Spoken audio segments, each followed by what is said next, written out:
Hello everyone and welcome to Cinderful Gaming. I hope you're all doing well, I hope you're all staying safe, and most of all, I hope you're all fighting that war against the Grey.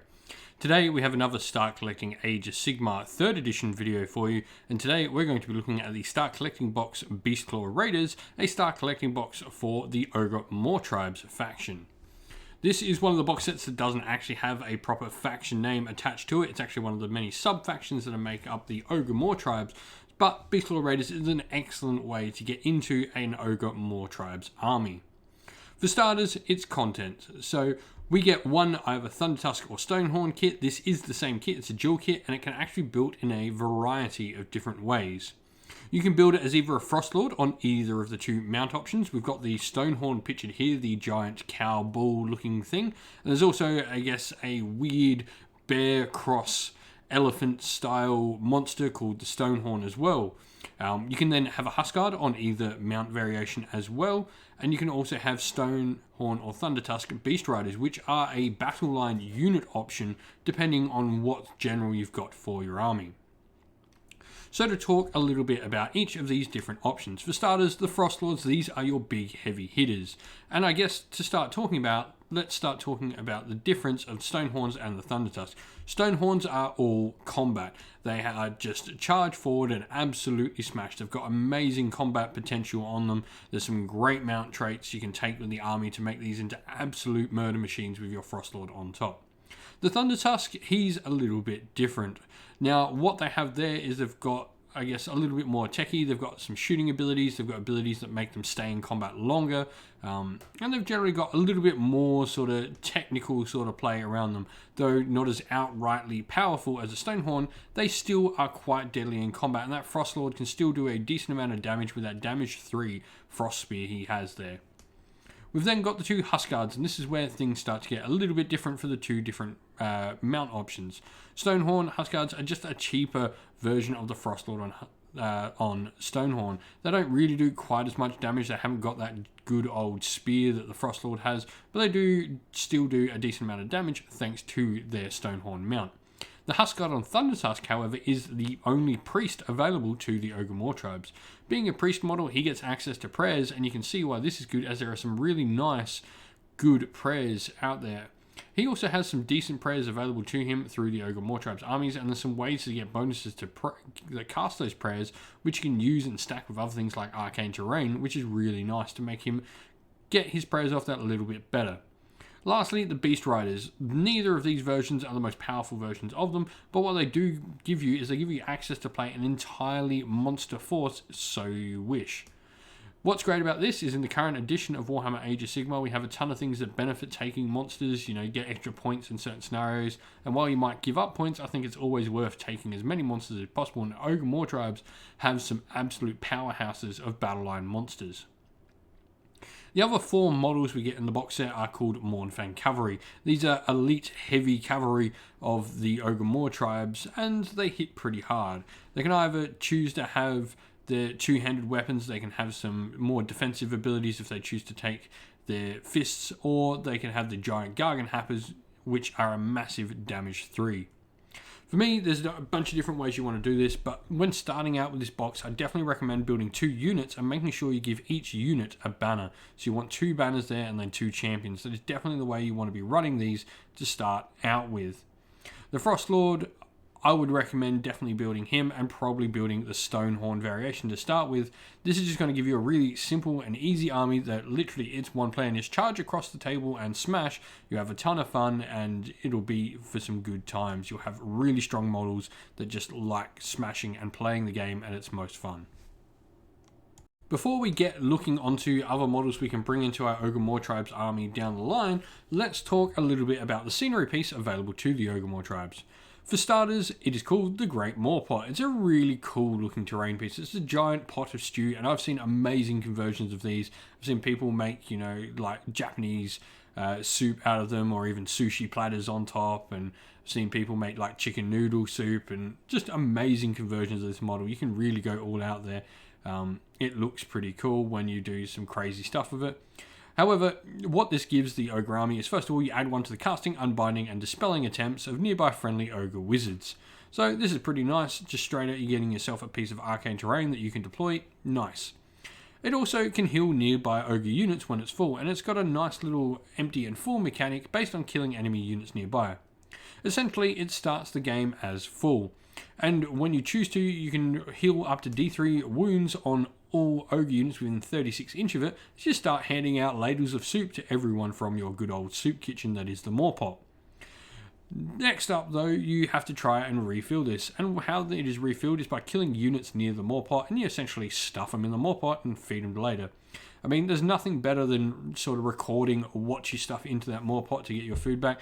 I've had friends with their ghost soup or zombie head soup and a whole bunch of other weird things, or like pickled eels, and just the stories you make from this are always fun and amazing. It's a cool scenery piece, not the most effective one in the game, but it does give you some nice buffs that can come in clutch at times. But where do we look to next for other units inside our Ogor Mawtribes army? Now, it should be worth mentioning that the amount of models you get and the amount of points you get in the Ogor Mawtribes, or rather the Beastclaw Raiders Star Collecting Box, are actually quite high.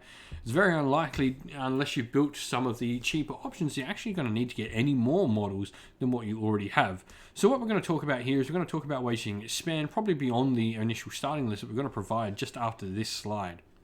For starters, Ogre Gluttons. Now they come in units of 6. Now at first this might seem like a weakness to you. They don't have a 2-inch reach, so which means you're going to not get some models into combat, which I guess is always an issue. However, they are a battle line unit and can thus be tripled in size, which is awesome. This means you could have 8 Ogre Gluttons at 4 wounds each on a 5-up save. That is an amazing amount of wounds to have to get through. That unit of 18 Ogre Gluttons, I can't wait to see them on the table and people trying to get through them. They will win you games just on sheer bulk and size and board space taken up on the table. We then have the Ogre Wizards and Priests. Now, we've already talked about the Thunder Tusk Huskard, which is our only Priest option available, so we won't talk any more about him here, but we'll talk about all the Wizard options. Now, there are quite a few of them. We have both the Butcher, which you saw in the previous slide was pictured next to the Mawpot, which is sort of our pretty standard sort of caster. He doesn't get anything extra, he's just pretty much a straight out Ogre Wizard, which is cool. However, we then have the Slaughtermaster, which you can see here.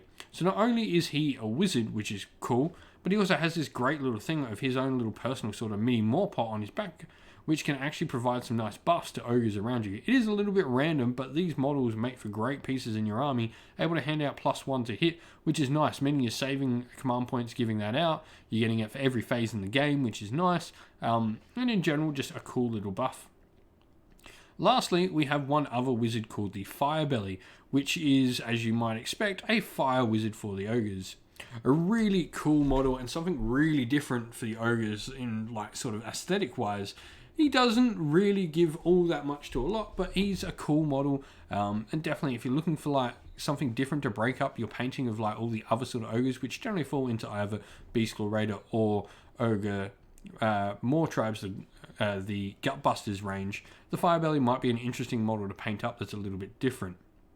Hunters and Frost Sabers are next. These are great models, as a Hunter actually is an outflanking unit, which you don't have an awful lot of inside Ogres. You pretty much have the Hunter and another model called a Gorger. For me, the Hunter, being a hero, is just that little bit better. He can come on from a board edge, kill off some chaff units, and ability to reroll his own charges, etc. Make him a really useful and versatile tool to have in an Ogor Mawtribes army. Lastly, I want to talk about elite units, and probably none more so than the gut guard of the tyrants themselves, the Ogre Iron Guts. Iron Guts, much like we mentioned with those giant Gargant Happers, have a massive damage 3 on their base weapons. They can absolutely pack a punch. I've seen these guys take down everything from Archaon to hordes of Hearthguard Berserkers and everything in between. When they land hits and they get going, these things are absolutely unstoppable. Some other great elite units are things like Man-Eaters, which will just give you so much joy to paint as well, but they are a really versatile unit on the table as well. Anyway, that's enough talking about some different units we can bring into our Ogor Mawtribes army. What I want to do next is I want to talk about a little sample army list I've put together to sort of show how we can use the Star Collecting Box as the basis for our Ogor Mawtribes army and just get it on the table playing. Well, it is really this simple. We have 5 models at 750 points, coming in perfect at 750 points as well. For starters, we are going to be playing Ogor Mawtribes. as you might expect. And we're going to be from the Boulderhead tribe. So what exactly does the Boulderhead tribe give us? For starters, in our bigger games, when we've got more monsters on the table, the Boulderhead tribe is going to allow us to take multiple mount traits across our army, which is really cool. So not only this as well, but we add one to the wounds characteristic of all friendly monsters that are Boulderhead as well. We then have the Deadly Hail Prayer, or rather the Pulverizing Hailstorm Prayer, and a rule called Deadly Hail, which gives us +1 to the prayer rolls for that particular prayer. So if you're building a Huskard on Thunder Tusk, this is maybe the prayer you want to take from the ones they have available, if you're not taking one of the generic ones like Curse, etc. Command ability, we have Dig Deep Your Heals, where you can use this command ability at the start of any phase, and if you do so, you pick one friendly Boulderhead hero that has a mount, and until the end of that phase, you can count that unit's damage table as being 4 wounds regardless of how much damage it's actually taken.